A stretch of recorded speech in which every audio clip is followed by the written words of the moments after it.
তালকাটোরা স্টেডিয়ামের এই ছবিটা কি প্রতীকী? এভাবেই কি মাটিতে মুখ থুবড়ে পড়বে তৃতীয় ফ্রন্ট গঠনের প্রচেষ্টা? অনেকে কটাক্ষ করে বলছেন মর্নিং শোজ দ্য ডে।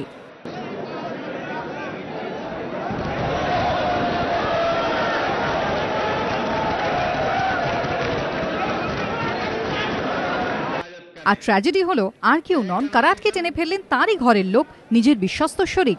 রাজ্যে সিপিএম বিরোধীরা কটাক্ষ করে বলছেন শরিকে শরিকে যে কি প্রবল টান সেটাই মঞ্চে দেখা গেল।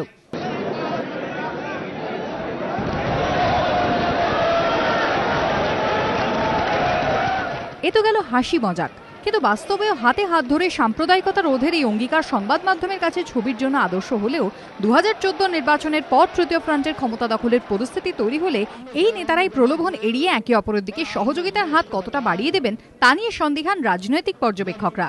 কারণ নীতিশ, মুলায়ম, কারাট, নবীন, জয়ললিতা প্রত্যেকেরই ভিন্ন ভিন্ন রাজনৈতিক বাধ্যবাধকতা এবং আশা আকাঙ্ক্ষা রয়েছে। তাই কংগ্রেস বা বিজেপি কেউ তৃতীয় ফ্রন্টের সম্ভাবনাকে গুরুত্ব দিতে নারাজ।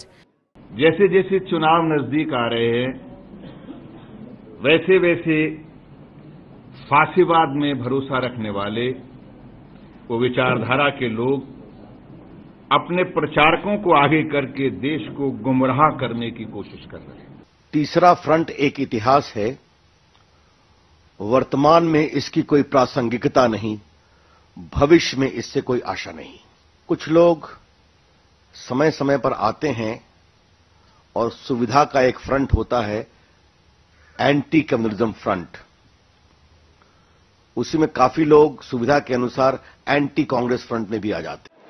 বিশেষজ্ঞদের মতে এখন এক মঞ্চে এলেও লোকসভা ভোট পরবর্তী সময়ে জয়ললিতা যে বিজেপির দিকে পা বাড়াবেন না তা যেমন জোর গলায় কেউ বলতে পারবেন না, তেমনি একদা বিজেপির সঙ্গে ঘর করা নবীন পটনায়কও যে সম্ভাব্য তৃতীয় ফ্রন্টের সঙ্গেই শেষ পর্যন্ত থাকবেন তা নিশ্চিত করে কেউ বলতে পারে না।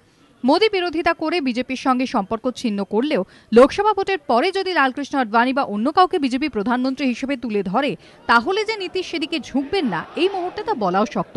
কংগ্রেসের সঙ্গে তার যাওয়ার সম্ভাবনা উড়িয়ে দেওয়া যায় না। আর মুলায়ম, তার ডান হাত কি করবে বাঁ হাতও জানতে পারে না। 2008-এ তা হাড়ে হাড়ে টের পেয়েছিলেন প্রকাশ কারাট। এক বছর আগে রাষ্ট্রপতি নির্বাচনের সময় বুঝতে পেরেছেন মমতা বন্দ্যোপাধ্যায়। মুসলিম ভোট ব্যাংক ধরে রাখতে মুলায়মের পক্ষে মোদীর নামে সম্মতি দেওয়া কঠিন হলেও কংগ্রেসের সঙ্গে তার ঘনিষ্ঠতা তো ওপেন সিক্রেট।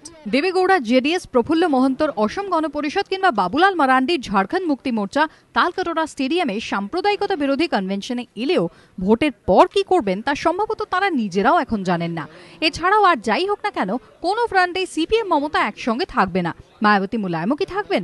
সব মিলিয়ে তৃতীয় ফ্রন্টের সম্ভাবনা কিন্তু এখনো ক্ষীণ বলেই মনে করছে রাজনৈতিক মহল। বিজেন্দ্র সিংহের রিপোর্ট, এবিপি আনন্দ।